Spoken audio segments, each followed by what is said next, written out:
Hello pilots, welcome back to the 7th video in the OV-10 ProFly build here, and we are almost at the point of completion. At this point, you've got your servos installed, you've got your retracts installed, you've got your motors installed, so now it's just rigging up your wiring and getting this model together. So at the end of this video, we hope to have a fully built up OV-10 sitting on the table, ready to get a receiver and then get ready for a maiden flight. So I've already done one side.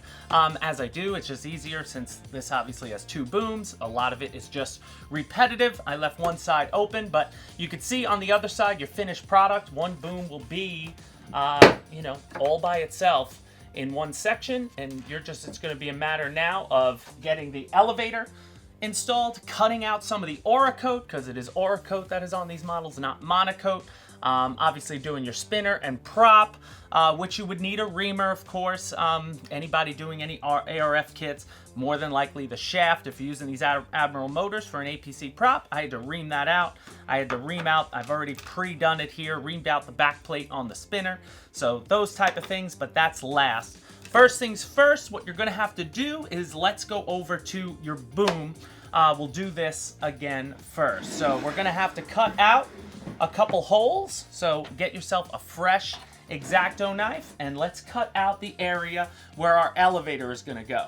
Now the reason I did this, I saved this one for you guys, because the only difference here is that the elevator, using one servo, has the wire coming out of one side. It does not matter which side you do it on. Inside of both fuselages, they have a little, I'll show you, they have a little white rope or string inside that'll help you snake the lead through, because you're going to have to get the elevator lead's going to go through the boom, past here, up, in, through the wing, and into the main fuselage to plug into your receiver. So that's why in the one of the first videos in this series, when I was doing the servos, I did not screw in either rudder servo because I wasn't sure which side this lead would go on. So that's where we're going to start first. So let's go to the Oracoat. You can see here, if you just push on it, you can see exactly where you want to cut. So I go right down the dead center across, go right to the edge of the balsa, and then just follow the grooves. Hold it nicely. If you're using a very sharp razor blade, this shouldn't be hard once you get in there on some of the coat.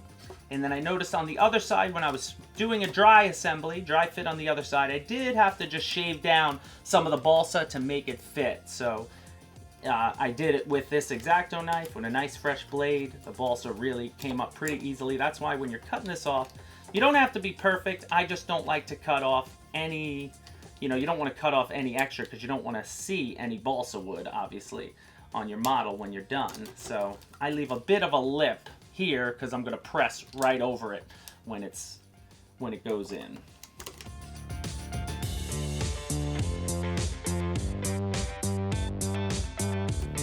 There we go. So now it's open, and now if you can see here, there's your string. It gets glued. It's just tack glued on. So that's going to help me pull my my servo lead through, but I'm not going to do that yet. I'm going to open up some of the other Monocoat, the Oracoat, sorry, on the wing as well, because now inside of the boom, obviously we're going to have our elevator servo lead coming through. We have a rudder lead, we have our throttle lead, and we have our retract lead. So all of these are going to need to pull through. So I have some extra extensions. I have some Y leads because eventually when I plug in my receiver, you're going to have to Y your rudders in, you're going to have to Y your landing gear together, and you're going to have to Y the servo steering to the rudders eventually. So that's why I have all this here. But now it's just a matter, like I did on this side, of getting everything through. So first things first, let's get, what lead needs something long? I want to save my longest leads for the elevator. So I'm going to go with these medium size. I'm not sure off the top of my head the length, but all of these servo leads are available on Motion RC. That's where I got them from, so there should be more than enough. So I put them on pretty much everything.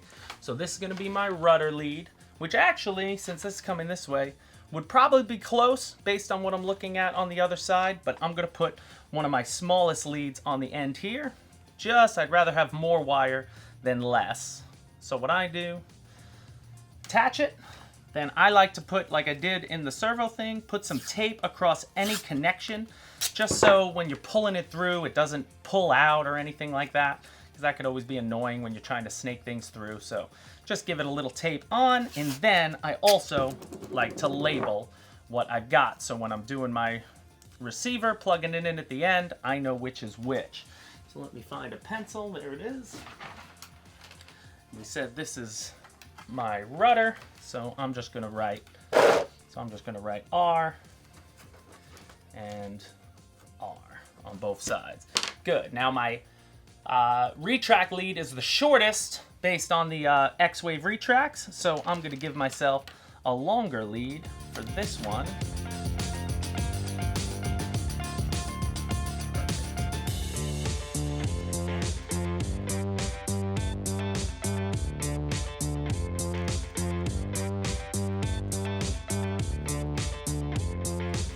Those three are all labeled now. Perfect. So now let's take our wing, because now here is where you want all your leads should come out this side of the wing, because this is going to connect to the main fuselage right here. So all your leads are going to come out and get right into the fuselage this way. So they have two holes right here. You see the two nubs. That's where you're going to fit in. That's how the wing fits in to the boom. So there's two holes. You can use either one, but I might as well use the one that's closest to the fuselage, and you can see it right there. So let's open that up, because that's, again, going to be covered. That's going to be inside the boom here.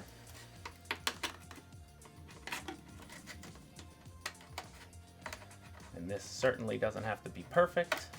So now hole is open, ready to take in some leads on that side. And now lastly, though, you do have a hole here, because there is a nylon bolt. You can see it on the other side too. There's a nylon bolt right here. Now, let me just preface this with, for whatever reason, when I was dry fitting that side, I accidentally, or I had a problem with the thread of the nylon bolt. So this is like the blind nut. This is glued in already underneath, right through this hole, and then the nylon bolt would go through. When I was screwing it onto the other side, I guess my threads were a little messed up on this bolt, and I could not back it out for whatever reason, so I had to snap it and cut it. So doing that, normally your nylon bolts are going to work fine. That's, you know, a normal application for ARFs, but I had to run to Home Depot, and I just grabbed a regular blind nut, same type of blind nuts you're gonna, you know, that they're using for the motor mount, and I put a blind nut in there, and I ended up just buying a different bolt that worked with the blind nut. So it turned out to be perfect, because this is the cover that goes on top to help connect. So actually, the head on this type of bolt is like a perfect fit. So it's probably going to be a lot stronger than it was originally, and something, if you want to do, you can do. If you don't want to do the nylon bolt would be fine, and yours probably won't have a threading issue. It's probably just, you know, one default in my kit, but nothing that I couldn't overcome. So again, get back to your wing. You just want to find that hole. It's pretty easy to find. You just want to, I just run my finger on it, or some people shine a light through it. But that's where we're going to put our hole. There it is. And I just spin it around, and you could come out the back side as well. So there's a little hole. And that's it. As long as the screw can go through, you're going to be fine. So now, this is where I'm still deciding how I want to do this, because my elevator, once I get this on, I don't know if I'm going to want to take it apart. So I think my elevator, it has a long lead coming off of it. So what I'm going to do is install my elevator first. I'm going to turn this a little bit diagonally, because I don't want the elevator just hanging too much. To put a lot of force on it, but I'm going to run this lead through, get my elevator through, then I'm going to attach the wing, pull all the leads through, and then at that point, it'll just be fitting it onto the main fuselage. So I'm excited. Let's get rocking. All right, so after you snake this through, guys, definitely be careful when you're snaking it through. It took me a little extra time. It's going to look like it went really quick in this video, but it took a little time. Those ribbings are really small. They probably just fit a servo lead through it, so you're just going to have to do a lot of playing, and eventually you'll get it there. So just fight with it, and it'll work. So now once that wire's run through and you have it coming out where the rudder would be, now you're gonna run the wires, make sure they're all up into the front of the boom, and now all you have to do is run them through the wing. So we have that hole already cut in the Oracoat. We snake through all those leads, and now we put it, when we put the wing onto the boom, you can see that again, you're just using this cover hatch they give you. You're going to screw that. I'm using, again, a wing nut. You're going to have the nylon bolt, though, if your bolt threads are fine. So bolt that on, and now we'll get started with the cowl. So let's finish off the front. Now with the cowl, I press it on as hard as I can and make sure I at least have 3 millimeters from the prop shaft of clearance so that my spinner isn't touching the cowl. So I press that on, screw the cowl on. And then as far as the spinner goes, remember, you're going to have to, if you're using the Admiral shaft with the APC propellers, like we have, you're going to have to ream out the prop and the back plate on the spinner. So I already did that. And then you just tuck those in, tighten down your prop, and you can see in a couple seconds, 2 screws for the spinner. That is done. So now our spinners are on. And now it's time for the dry assembly. So let's go over to the main fuselage. You can see here I already pre-cut some of the holes, so you can see where the 2 holes where the spars are cut. There's a little slip for the metal plate, the locking plate that goes into the fuselage off of the wing. You can see that slit there. And the only things I had left to cut out were where all my leads are going to go through. So let's cut those now. Takes no time, doesn't have to be perfect. You're never going to see this whenever the wing's on, so just make sure the hole is big enough. And now let's get the spars in. So you're going to do the larger spar in the front, and the shorter spar goes aft. And then what I like to do, put the spars into the wing, start joining them together slowly, and then slowly snake in all your leads. Now again, from the ESCs, since they live in the booms, I used a 12-inch XT60 connector to go from the ESC into the fuselage. And then George Baker from Tired Iron Aviation, he had soldered me this up way back on July 4th because we were going to build this there then, but I didn't have the motors, I didn't have all the electronics, but he soldered me up a great EC5 to XT60 lead with my BEC already soldered, gave me more than enough space. So I put that in there, connected, and then just slowly snake the leads through, and then do the same side for the other wing. And now be careful, obviously, because you have, at this point, if you did it like I did, you have part of your horizontal stabilizer attached. So make sure you don't break that off. Always be wary of it, because you're going to have to get that attached next. And after you put in that nylon bolt, you are virtually completed. Alright guys, here we have it. This is a built-up ProFly OV-10, mostly completed. We're at the steps now where all our wires and leads are into the fuselage, and we just got to put on all the peripheral bits. We are pretty good. I'm excited. I wasn't expecting. It was amazing. I couldn't tell. There was no way to really dry fit it to make it, to get an idea of just how big it was, but it's so awesome. This is the first time I'm seeing it in its fullest form, so let's wrap this video up, and we have one more in the studio, and then we're going to be taking this baby out to flight. So join us for the next video.